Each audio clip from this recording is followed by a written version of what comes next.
और वक्फ bill matter पर बड़ी अपडेट है। दिल्ली से खबर है, वक्फ बिल के खिलाफ सुप्रीम कोर्ट में याचिका दाखिल कर दी गई है और इस बिल के खिलाफ सुप्रीम कोर्ट पहुंचे हैं AIMIM के चीफ असदुद्दीन ओवैसी ने सुप्रीम कोर्ट में याचिका दायर की है। तो वहीं कांग्रेस सांसद मोहम्मद जावेद ने भी याचिका दायर की है। ये बड़ी खबर आपको बता रहे हैं। वक्फ संशोधन बिल जो सदन से पास हो चुका है और अब विधेयक और कानून का शक लेने की प्रक्रिया चल रही है, लेकिन उससे पहले इसको चैलेंज कर दिया गया है सुप्रीम कोर्ट में AIMIM की तरफ से भी और कांग्रेस की तरफ से भी। इस पर और डिटेल लेंगे। ZB संवाददाता अरविंद सिंह हमारे साथ जुड़ रहे हैं। अरविंद, क्या याचिकाओं में कहा गया है, क्या अपील की गई?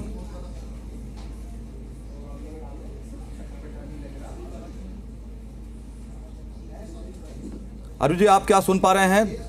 दो याचिकाएं, क्या डिटेल्स इन दोनों ही याचिकाओं को लेकर के अरविंद? देखिए, दो जो याचिकाएं अभी दायर हुई हैं सुप्रीम कोर्ट में, उसमें सवाल ये उठाया गया है कि जो बदलाव किए गए हैं वक्फ कानून में, ये संवैधानिक हैं, ये मुस्लिम संप्रदाय के साथ भेदभावपूर्ण है और ये कहीं ना कहीं जो मुस्लिम समुदाय के जो संवैधानिक अधिकार हैं उनका सीधे तौर पर मूल अधिकारों का हनन है। आर्टिकल 14, 19, 21, 25, 26 के तहत जो अधिकार मिले हुए हैं, मौलिक अधिकार, उनका हनन करता है ये बदलाव।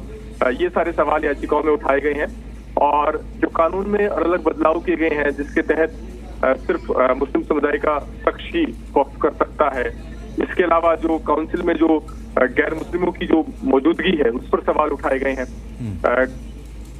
वक्फ बोर्ड की जो स्वतंत्रता बाधित हो रही है, ये सवाल इन सारी याचिकाओं में उठाया गया है। तो ये सारी दोनों याचिकाओं में मूलतः सवाल यही उठाए गए हैं कि ये कहीं ना कहीं जो फंडामेंटल राइट्स हैं उनका वायलेशन इन बदलाव के जरिए हो रहा है। हालांकि इसमें महत्वपूर्ण बात यह है कि अगर किसी कानून को कोर्ट में चुनौती दी जाती है तो कोर्ट इस सोच के साथ सुनवाई करता है कि ये कानून सही ही होगा, क्योंकि सदन के दोनों सदनों की चर्चा के बाद किसी कानून को पास किया जाता है और दूसरा ये कि संसद को कानून बनाने का अधिकार भी है।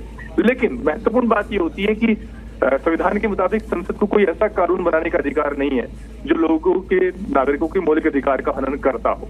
तो ऐसे में जब कोर्ट में इन मामलों को लेकर के सुनवाई होगी तो याचिकाकर्ताओं को कोर्ट को इस बात के लिए आश्वस्त करना होगा कि वाकई ये जो कानून है ये मौलिक अधिकारों का उल्लंघन करते हैं।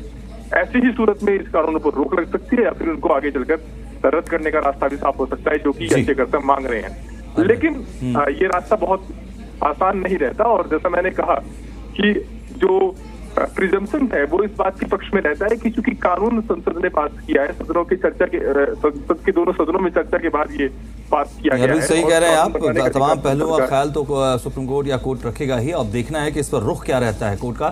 शुक्रिया आपका तमाम डिटेल्स के लिए।